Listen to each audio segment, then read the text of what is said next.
Hello, and welcome to my new series based around dark albums. I thought I'd start off with an album that seems to have grown in popularity in the last 3 years, due to being quite popular to talk about on TikTok. This is the 1992 album, called Buyer's Market. It is widely regarded by a lot of people as one of the darkest and most disturbing albums of all time. This album has no musical intentions, and I think it should be looked at as a piece of art rather than something to listen to and connect to emotionally, as can be said for a lot of Peter Sotos' other work, which also deal with heavy and disturbing topics. This album has compiled testimonies of victims, families, and law officials around various cases of sexual crimes committed against various people of all ages. The first track is one of the most harrowing on the entire album, with it mostly dealing with children who don't fully understand what has happened to them, or from adults who remember what happened to them as a child and how it has affected them now in their future. All of this features on just the first track, titled Children. It's just ludicrous to think that a child could be acting. She obviously wasn't. You're not going away from your mother forever. It's just a weekend. Your daddy wants to see you.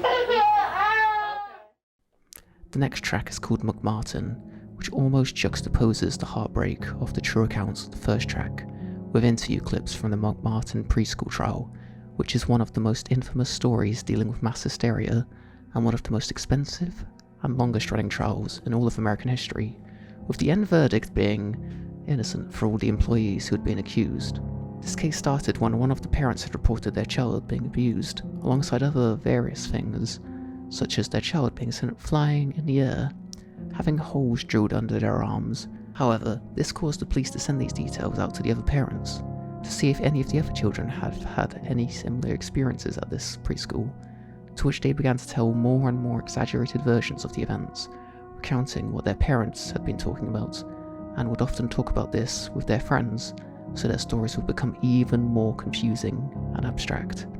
You hear this in the track, with the parents still holding on to the belief that their child is not being listened to and that criminal justice has not been served, with these children being much older now, still believing what happened to them was true, but being able to recount any of the specific details. It was really hard stuff to talk about. Groups of kids were taken to various places off the campus of the school, and where various acts were committed. This horrifically juxtaposes with the first track, with all of these parents and children being listened to and covered heavily by the media, unlike the first track, where the victims were never listened to and had to continually suffer and being barely able to spread their story, as no one wanted to listen. Trash is the third track and deals with women recounting their experiences of being exploited. These are remembered by the victims themselves, or by others who still remember them being alive.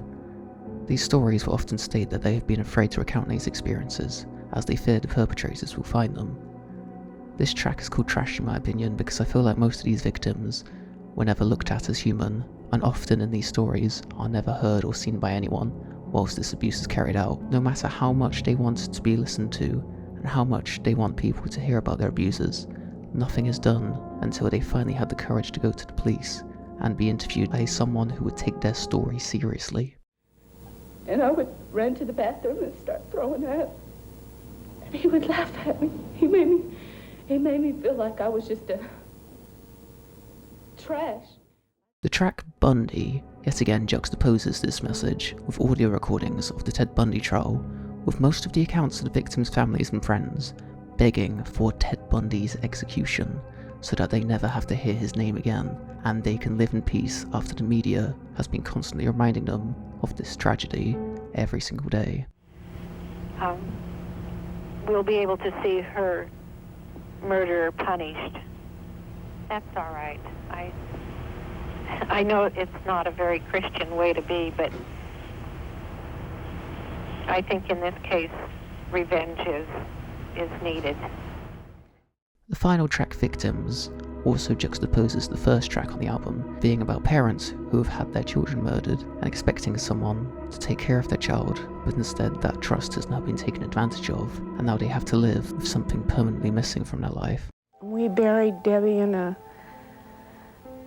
pink child's casket because she She liked pink, and she was a child. In my opinion, the message of this album is about the coverage of these crimes in the eyes of the media, how they can sensationalize something, take advantage of it, make a profit of something that should be looked at as a tragedy and not an event turned into an opportunity. Through his career, Peter Sotos seems to mock the media by creating pieces of art which show how they almost promote this repetitive vile behaviour and want to make a profit through selling this material. And by showing this material, they influence others who commit even more disgusting acts. And by being able to show more grotesque and ugly headlines, they make even more money and grab even more attention, thus creating a greater problem of an endless cycle. Ironically, however, I think Peter Sotos ended up getting caught in this media cycle himself, after his controversial magazine called Pure, which looked in detail into the minds of those who committed severely gruesome and grotesque acts, often had very charged and dark images as their front covers to catch the attention of onlookers. Sotos was producing a third copy, but was arrested after Scotland Yard in the UK found one of his previous issues and contacted the American authorities, who found out that the cover art to one of his issues was illegal material involving a child. Peter Sotos was the first ever person to be charged for the possession of this illegal material, but it is unknown whether he served any jail time and was released shortly after, so I think in my opinion he was merely given a fine to pay and discontinued creating the Pure series. Because of this, loads of people believe that this piece of art was not made for any artistic or honourable reason, but rather one of self-pleasure. I don't think it is my place to say what Peter Sotos is or isn't, but I think his work is incredibly disturbing, and I don't think I've seen an artist get so confrontational about topics he deals with in his work, but I do think it is honourable to fight back against the ways the media will highlight and borderline harass some victims whilst also completely shutting others out due to a lack of public interest, and I think it is perfectly displayed on buyer's markets messaging. Whilst researching this, I've also seen so much misinformation on other videos, especially on TikTok. I hope I've managed to get all my facts right with this video, but if I didn't, could you please let me know if I got anything wrong? But with this series, I also wanted to start doing ratings for these albums as well.